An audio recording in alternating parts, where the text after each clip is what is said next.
menelusuri sebuah cerita penuh makna tanggal 7 Mei 2001. 2 bulan sebelum hari bersejarah itu, sang calon uskup sudah menetap di pastoran Katedral Palangkaraya. Kala itu, ia masih menanti rampungnya Wisma Uskup yang pembangunannya sudah mencapai 90%. Di sanalah kelak tokoh-tokoh penting bermalam, seperti Duta Besar Vatikan Monsinyur Leopoldo Girelli, Sang Uskup Penahbis Kardinal Julius Dharma Atmada SJ, Monsinyur FX Prajasuta MSF, dan Monsinyur FL Sului MSF.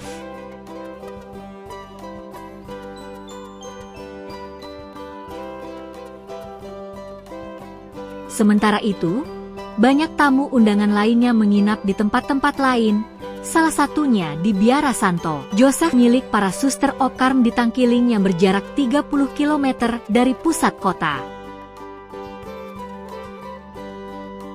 Perjalanan kisah ini semakin hidup pada hari Minggu 6 Mei 2001, yang bertepatan dengan perayaan Hari Minggu Panggilan.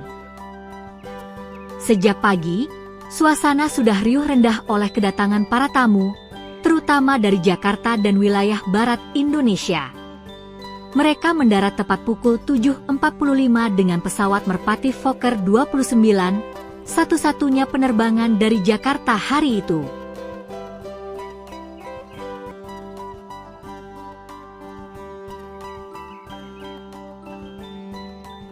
Dari bandara, rombongan langsung disambut hangat dan diarahkan ke rumah jabatan gubernur untuk acara penerimaan resmi oleh pemerintah setempat.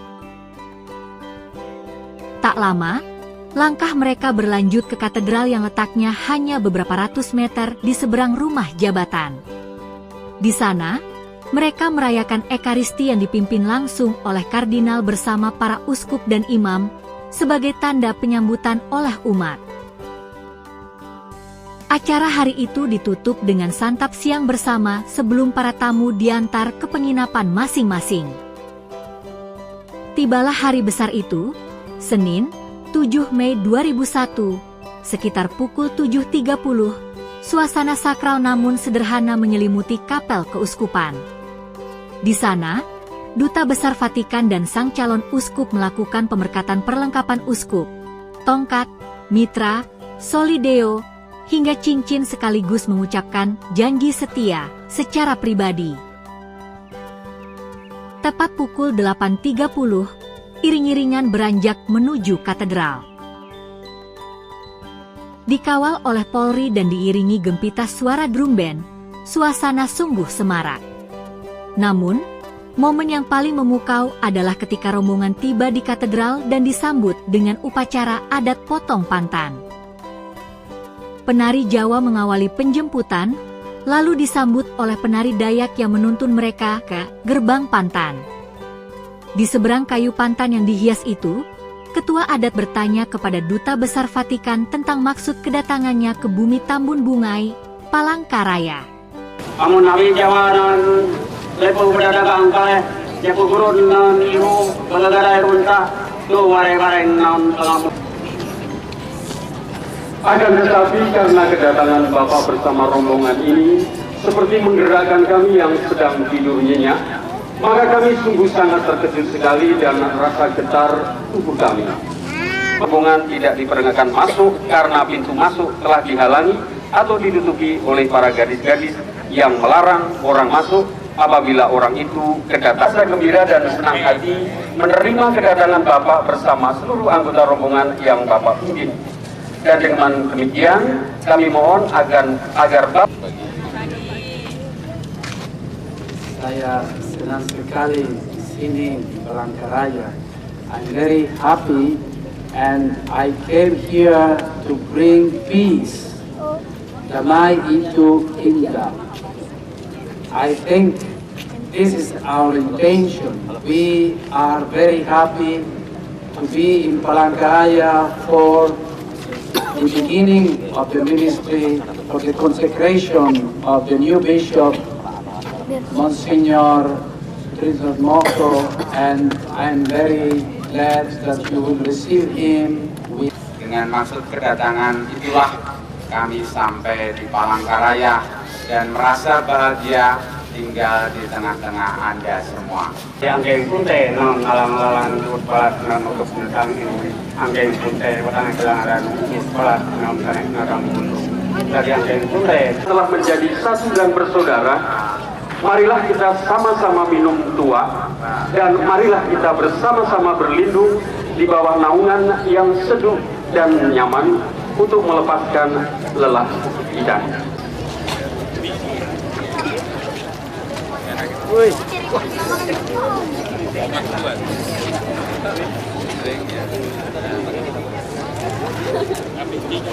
Bapak Ibu sekalian, yang mulia Duta Besar Vatikan bersama rombongan ini telah sama-sama minum dengan kita sebagai tanda kita telah bersaudara dan bersama-sama. Marilah kita berlindung di bawah naungan yang sejuk dan untuk melepaskan lelah sejenak.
Yang ini juga ini kita mengajukan supaya disambut.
Allah dan Bapa, Tuhan kami Yesus Kristus, Bapa yang berbelas kasih dan pokok segala penghiburan, tata peraturan dalam gereja dan sabda Tuhan.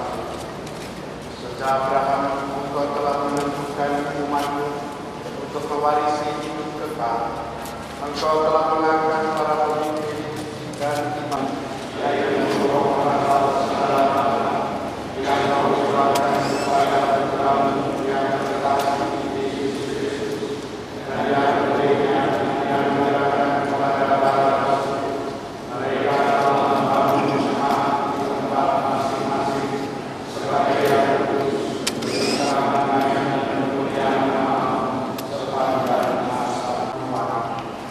Demikianlah permohonan kami dengan terang-terang dalam Yesus Kristus, melalui Dia kita kepada dalam keseluruhan sampaikan kepada Allah Bapa yang Maha Kuasa kemuliaan, kejayaan, dan kehormatan. Semoga Allah memberi kalian dalam iman aku Yesus menganugerahkan curahan rahmat berlimpah.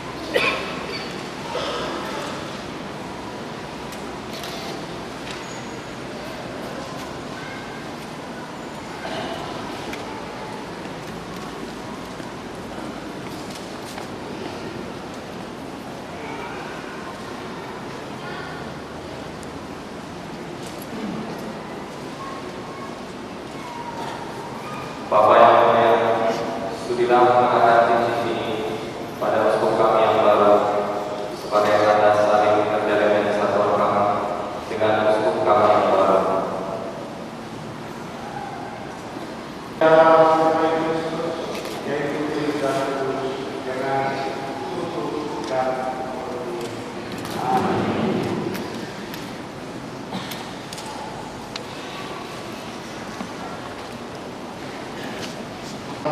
Sebagaimana persembahan berdoa.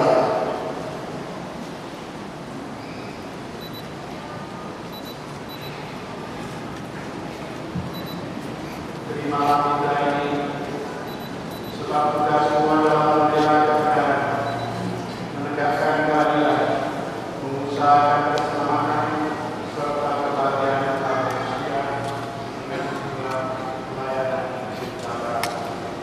Amin.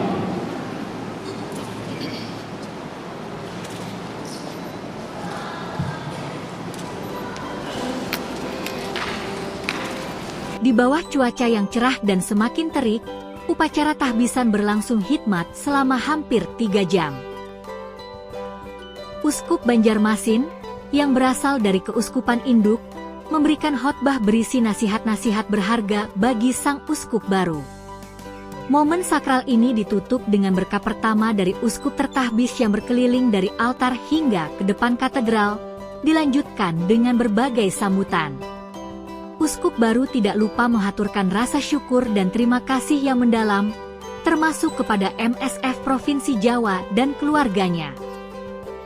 Sesudah misa, sukacita dilanjutkan dengan ramah tamah dan santap siang bersama di sekitar katedral. Rangkaian acara hari itu tidak berhenti di gereja saja. Menjelang senja, pukul 17.30, para uskup dijemput kembali menuju rumah jabatan gubernur. Malam itu adalah perayaan kebersamaan untuk kalangan pemerintah, tokoh agama, dan masyarakat umum. Acara ini menjadi wujud nyata dari semboyan yang dipegang teguh. Di mana bumi dipijak, di situ langit dijunjung.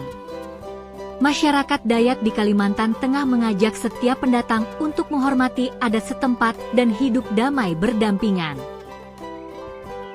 Malam itu, harmoni di bumi Tambun Bungai bukan sekadar kata-kata, melainkan tergambar jelas dalam tawa, rasa saling menghargai, dan toleransi yang hangat di antara semua yang hadir.